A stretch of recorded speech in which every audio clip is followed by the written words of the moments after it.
नमस्कार, मैं हूँ अरुण केजरीवाल उर्फ AK-57।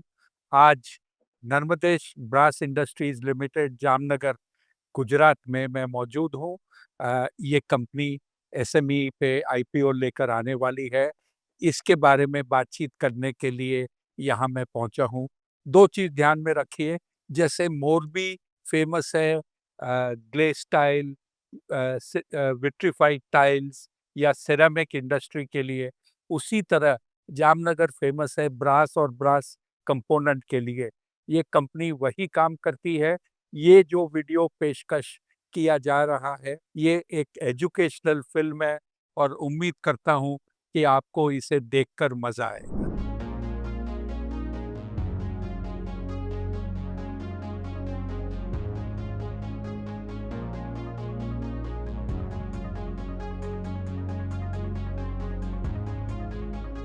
नमस्कार, मैं हूँ नर्मदेश ब्रास इंडस्ट्रीज लिमिटेड में और मेरे साथ है कंपनी के मैनेजिंग डायरेक्टर हितेश भाई दुधागरा।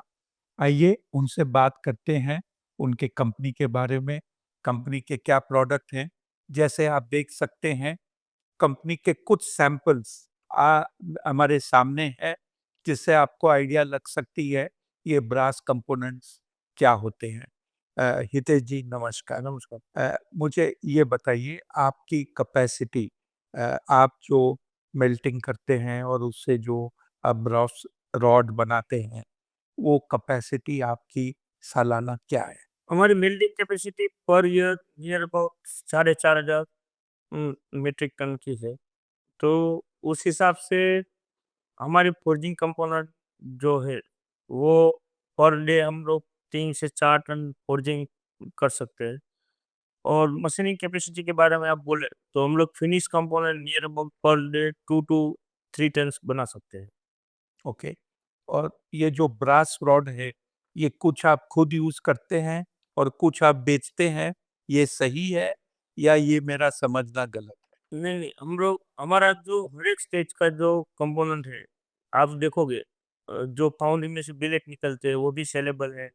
रोड जो निकलता है, वो भी सेलेबल है। फोर्जिंग प्रोडक्ट इंटरमीडिएट है, वो भी सेलेबल है। और फिनिश कंपोनेंट तो सेलेबल है ही। मतलब हमारे हर एक स्टेज के प्रोडक्ट है, वो सेलेबल है। एज़ पर कस्टमर रिक्वायरमेंट हम वो उसको जिस चीज़ स्वरूप में चाहिए, उस स्वरूप में हम उसको देते हैं। है?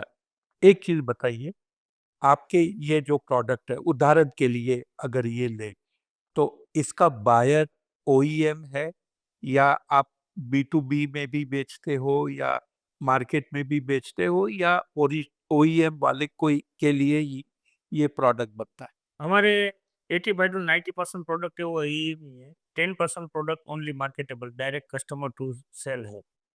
और इसका जो आपको ऑर्डर मिलता है, उसका क्या सिस्टम होता है टिपिकल, अगर आप एक्सप्लेन करें? जनरली हम लोग जो पार्टी का इंक्वायरी रहता है, जो न्यू प्रोडक्ट के लिए उसके हिसाब से हम उसको कोट करते हैं।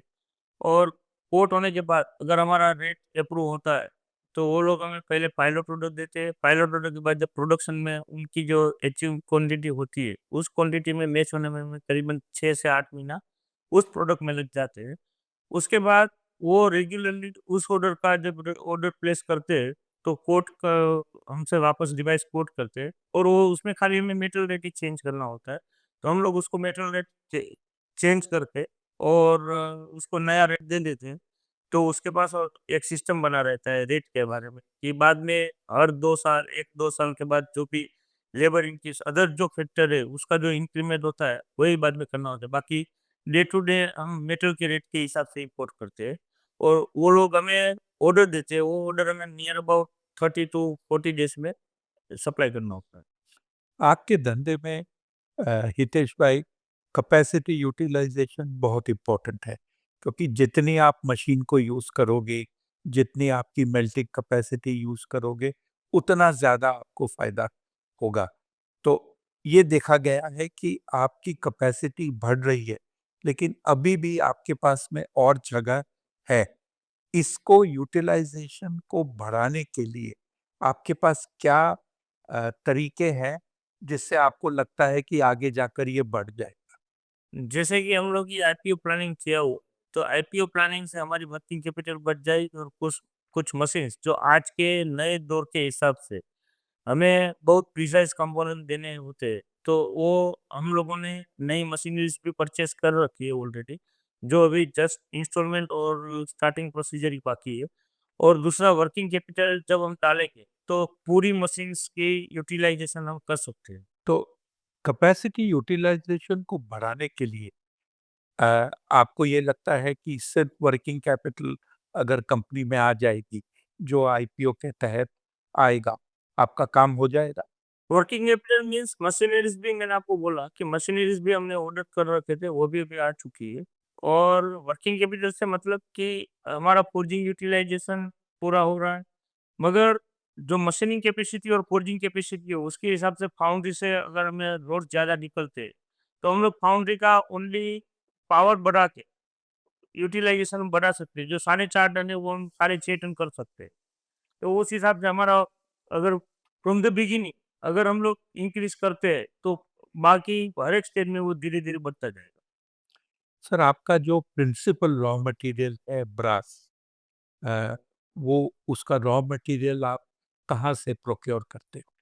ज़्यादातर हमारा 60 टू 70% जो रॉ मटेरियल इम्पोर्ट है, इम्पोर्ट के बेस ऊपर है और बाकी हम लोग 30 टू 40% लोकल परचेज़ करते हैं। अच्छा, और ये जो रॉ मटेरियल है, इसके प्राइस काफ़ी वॉलेटाइल होते हैं, अंतर्राष्ट्रीय बाज़ार है और डॉलर करेंसी का भी फ्लक्चुएशन होता है। तो आप जो कस्टमर को सप्लाई करते हैं, उसमें क्या आपको रॉ मटेरियल चेंज जो होता है उसका नफ़ा-नुकसान भरपाई होता है या क्या? जनरली आज तक के दौर में हम लोग जो जब कस्टमर का हम ऑर्डर बुक करते हैं, उसी दिन हम लोग परचेज़ कर लेते हैं, तो हमारा प्रॉफ़िट और लॉस उस हिसाब से नलिफ़ाई हो जाता है। सही है। तो आपका कहने का मतलब जिस दिन आप ऑर्डर बुक करते हो, उस दिन का जो रॉ मटेरियल प्राइस है, वो आप उसको कैलकुलेट करके ऑर्डर बुक करते हो। तो मार्जिन के हिसाब से हितेश भाई, आप एबिटा और पैट लेवल में क्या कमाते हो? एबिटा नियर अबाउट 10 टू 11% के बीच में रहेगा और जो हमारा नेट मार्जिन है आफ्टर टैक्स, वो रहता है नियर अबाउट 6 टू 7% के बीच में। अब ये बताइए, आपके एक्सपोर्ट की सेल पिछले 2 ढाई साल में बहुत शार्पली बढ़ी है। अ, इसके मुख्य कारण क्या और कौन-सी कंट्री को आपकी ये एक्सपोर्ट बढ़ी है? जनरली जब हमारा इंडियन डोमेस्टिक मार्केट जब स्लो रहता है, तो हमें अपनी जो कैपेसिटी वो तो यूटिलाइज़ करनी ही है। तो उस अनयूटिलाइज़्ड कैपेसिटी को हम यूटिलाइज़ करने के लिए एक्सपोर्ट के बिलेट के ऑर्डर्स और रोड्स के ऑर्डर ले लेते हैं। जो हमारा जो ओवरहेड कॉस्ट है उसको भी भरपाई करता है और जो वर्करों को उस अगर उस टाइम में हमारे पास काम नहीं रहेगा तो अल्टीमेटली वो लॉस ही होगा। तो लॉस को कवर करने के लिए हम लोग ये काम कर रहे हैं और ऐसे ही हम लोग चाइना में जैसे उन लोगों की डिमांड है रॉ मटेरियल की, तो हम लोग उसको बिलेट सप्लाई करते हैं। तो वो बिलेट से वो लोग आगे रीमेटिंग करके कास्टिंग बनाते हैं या रोड बनाते हैं। तो ऐसे हमारा एक्सपोर्ट बढ़ा है और मेजर कंट्री वो चाइना ही है, बिलेट लेने वाला। तो आपका कहने का मतलब ये कि पहला काम आप आपके खुद का मैन्युफैक्चर करते हो, जिसमें वैल्यू ऐड हो जाता है, चाहे फोर्जिंग हो, मशीनिंग हो, और अगर मशीन खाली है, तो आप ये हाँ, बिलेट रोड का से ऑर्डर, रॉड का ऑर्डर लेकर एक्सपोर्ट में पूरा कर दोगे, जिससे कम से कम आधा फैक्ट्री तो चलता रहे। जामनगर जहाँ पे आप स्थित हो, ये कहा जाता है कि ब्रास का गढ़ है। उसी तरह मोरबी सिरेमिक का गढ़ है। तो कंपटीशन बहुत होगा या नहीं है? हर एक के अपने-अपने तरीके अलग-अलग होते हैं। जैसे आपने मेरा फैक्ट्री देखा होगा तो almost all the process within 1 रुपए। जामनगर में या आप ऑल ओवर वर्ल्ड में देखने के लिए जाओगे तो 1 पर्सन फैक्ट्री ऐसे मिलेंगे आपको कि जहाँ पे 1 रुप के अंदर सब प्रोसेस होती है। समझ तो हम लोग कॉस्ट सेविंग के हिसाब से मार्केट से आराम से कम्पीट कर सकते हैं और बाकी जो कंपटीशन का जो आप बात कर रहे हो, तो कस्टमर इज़ ऑलवेज़ गॉड ऐसे हमारे में कहा जाता है। तो उसके हिसाब से हम लोग कभी उसके सैटिस्फैक्शन के हिसाब से तो रेट दे ही नहीं पाते। आपके धंधे में अगर मैं आपको पूछूं 2-3 चीज जो आपको लगता है आपको तकलीफ कर सकता है, और 2-3 चीज़ ऐसी जो आपको लगता है कि आपके लिए प्लस पॉइंट है धंधा बढ़ाने? प्लस पॉइंट है कि जो ब्रास के रेट है, वो अगर डाउन होते हैं, तो एक साइड हमारा रिस्क बच जाता है कि हमारी इन्वेंटरी उसका वैल्यूएशन डाउन हो जाता है। मगर उसका प्लस पॉइंट ये है कि जो कुछ प्रोडक्ट जो है ultimately all over the world, all the designer of all the OEM और ऑल ओवर द कंपनी, वो यही सोच रहे हैं कि हम कॉस्ट को कैसे कटिंग करें। तो वो लोग जो अदर मेटल में जाना चाहते हैं, वो वापस ब्रास में आ जाएँगे। और ब्रास का तो एक्चुअली कोई ऑप्शन है ही नहीं, जहाँ पे क्योंकि ब्रास का एक नेचर है उसके हिसाब से फास्ट मशीनिंग प्रोसेस और जो एटमॉस्फेयर के सामने उसका जो रेजिस्टेंस है उसके हिसाब से ब्रास जहाँ पे यूज़ होने वाला है वो होगा ही। तो आप बोलोगे तो ब्रास का जो वैल्यू है वही एक हमारे लिए लॉस फैक्टर है कि वैल्यू अगर बढ़ता है तो हमें प्रॉफिट मिलता है मगर बिज़नेस कम हो जाता है। अगर वैल्यू कम होता है तो बिज़नेस ज़्यादा मिलता है मगर प्रॉफिट कम हो जाता है। बड़ा बड़ा इंटरेस्टिंग चीज़ आपने बताई। लेकिन कुछ लोग जो दर्शक हैं शायद उनको मालूम ना हो, ब्रास का कॉम्पोजिशन मोटा-मोटी अगर आप बताएँ, तो ये कॉपर और ज़िंक का एक कॉम्बिनेशन है। तो कितना परसेंट इसमें कॉपर होता है और कितना परसेंट ज़िंक होता है? ब्रास जो है वो मिक्स एलॉय कॉपर एलॉय के रूप से जाना जाता है। और ब्रास में 56% से लेके 70% के अलग-अलग ग्रेड आते हैं। जनरली हमारा जो इंडिया में ग्रेड चल रहा है आईएस 3193 कटिंग, उसमें हमारा जो सालाना 70% प्रोडक्शन है उसी ग्रेड में होता है। और उसके हिसाब से 56 टू 57% कॉपर होता है। बिलो 3.5% लेड रखते हैं हम लोग, जनरली हम लोग 3% रखते हैं। अदर इम्प्योरिटीज 1.25% मैक्सिमम और जिंक नियर अबाउट 39%।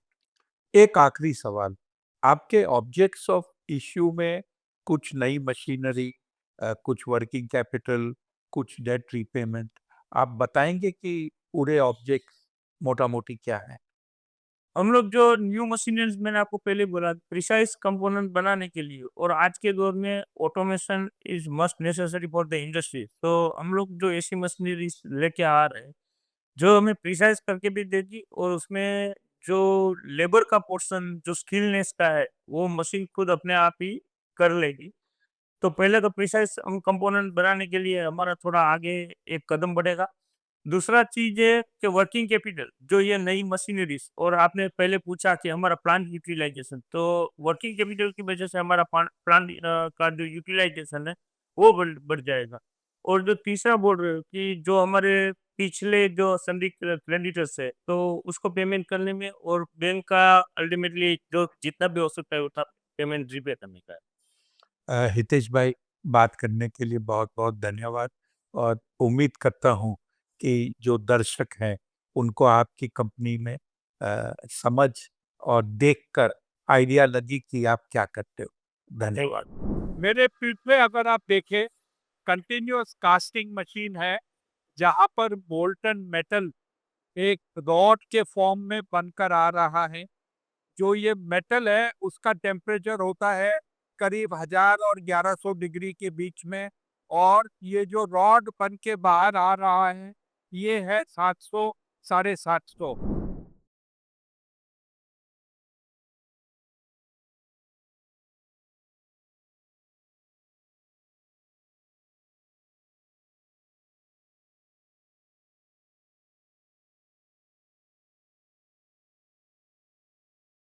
वहां पे आपने देखा कंटिन्यूअस कास्टर में माल बन के आता है। यहाँ पर ज्यादा करके राउंड और हेक्सागन रॉड बनते हैं। ये जो मशीन है यहाँ पे फिनिश किया जा रहा है रॉड को, एक्यूरेट साइज जो होती है उसको देखकर। ये फिलहाल जो हो रहा है 16 mm का रॉड बनाया जा रहा है, और ये फिर काम में आएगा मशीनिंग में या क्लाइंट को बेचा जाएगा। ये देखिए कैसे रॉड फिनिश होकर बाहर निकलता है।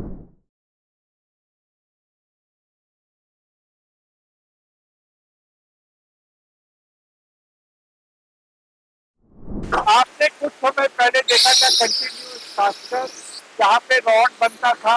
अब उसी रॉड को प्रोसेस करके कंपोनेंट बनाया जा रहा है।